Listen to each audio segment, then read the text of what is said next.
নমস্কার সকলকে এবং স্বাগত জানাই আজকের ম্যাচের হাইলাইটসে। মামনি গ্রুপ পাঠচক্র বনাম ইস্ট বেঙ্গলের দ্বৈরথ ছিল আজকে ইস্ট বেঙ্গল মাঠে, এবং ইস্ট বেঙ্গল আবারও দুরন্তভাবে একটি জয় ছিনিয়ে নিয়ে লিগ তালিকায় শীর্ষস্থানে চলে যায় ভবানীপুরকে টপকে। 4 ম্যাচে 4টি জয়, শুরু থেকেই কিন্তু বেশ দাপুটে ফুটবল খেলা শুরু করে ইস্ট বেঙ্গল, এবং তাতেই কিন্তু ত্রস্ত হয়ে পড়ে মামনি গ্রুপ পাঠচক্র। খেলার মাত্র 5 মিনিটের মাথায় গোল পেয়ে যায় ইস্টবেঙ্গল। বিজয় মুর্মুর রাখা অসামান্য ডেলিভারিতে পা ঠেকিয়ে দেন আকাশ হেমব্রম, তাতেই কিন্তু প্রথম গোল পায় ইস্টবেঙ্গল। সুযোগ সন্ধানী আকাশ কোনো রকম ভুল ত্রুটি করেননি। ভুল যদিও করেছিলেন থমাস সিং, যেভাবে বাধা দিয়েছিলেন আকাশকে সেটা কিন্তু অনেকটা উন্নত মানের হওয়া উচিত ছিল। আরেকটি সুযোগ আসে ইস্টবেঙ্গলের কাছে, ডান দিক থেকে যখন সেন্টারটি রাখতে যান সেটা খুব একটা ভালো জায়গায় রাখতে পারেননি।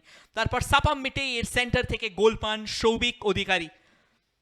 অসামান্যভাবে বলটিকে সেট করেছিলেন, প্রস্তুত ছিলেন সৌভিক। এই জায়গায় কিন্তু একটা ডিফেন্সিভ ল্যাপস জয়বাজ আরেকটু বেটার করা উচিত ছিল। তারপর একের পর এক ক্রস আসতে থাকে ডান প্রান্ত থেকে, এবং আরেকটি অসামান্য বল সুযোগ যদিও চলে এসেছিল সেই উত্তম হান্সদার কাছে। সেই বিজয় মুর্মুর রাখা ফরওয়ার্ড বল থেকেই কিন্তু গোল করে যান উত্তম হান্সদা। দুরন্তভাবে ফার্স্ট ট্র্যাপটি করেছিলেন এবং তারপর অসামান্য ফিনিশ। আরেকটি সুযোগ, এই জায়গায় ফাঁকা গোল থাকলেও কিন্তু তার সদ্ব্যবহার করতে পারেনি ইস্ট বেঙ্গল। আরেকটি ভালো ফ্রি কিক, তবে সেই বলে পা ছোঁয়াতে পারেননি উত্তম হান্সদা। তারপর যদিও তার প্রায়শ্চিত্ত করেন, আবারও অসামান্য ফার্স্ট টাচ, এবং তারপর দেখে শুনে বলটিকে সেকেন্ড পোস্টে রেখে দেন। সুযোগ পাননি প্রদীপ দাস।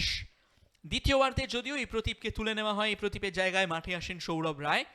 তবে শুরু হয় ডান প্রান্ত থেকে ইস্ট বেঙ্গলের মরণ কামড়, এবং তার নেপথ্যে ছিলেন কিন্তু সেই বিজয় মুর্মু। একের পর এক আক্রমণ তুলে আনতে থাকেন তিনি।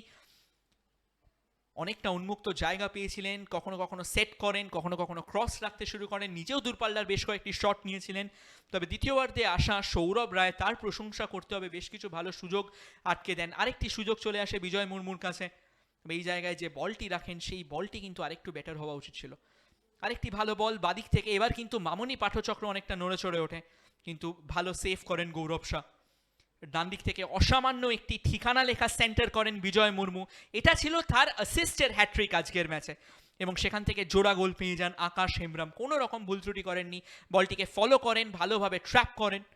এটা ছিল যদিও তার পরের মুহূর্ত, যেখানে সেভ করেন সৌরভ রায়।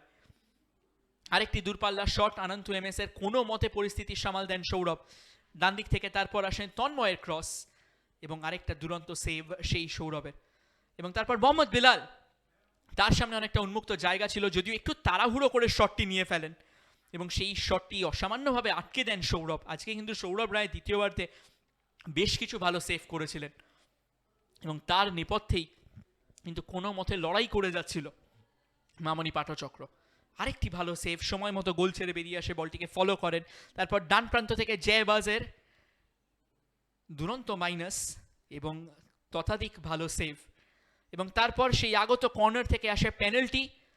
সেই পেনাল্টি থেকে যদিও বল ঠেলতে ব্যর্থ হন আকাশ হেমব্রম, এবং অনেকটা ভাগ্যের কৃতিত্বে শেষ পর্যন্ত মোহাম্মদ বিলালের ডিফ্লেকশনে কিন্তু বল জালে জড়িয়ে যায়, এবং পঞ্চম গোল পায় ইস্ট বেঙ্গল।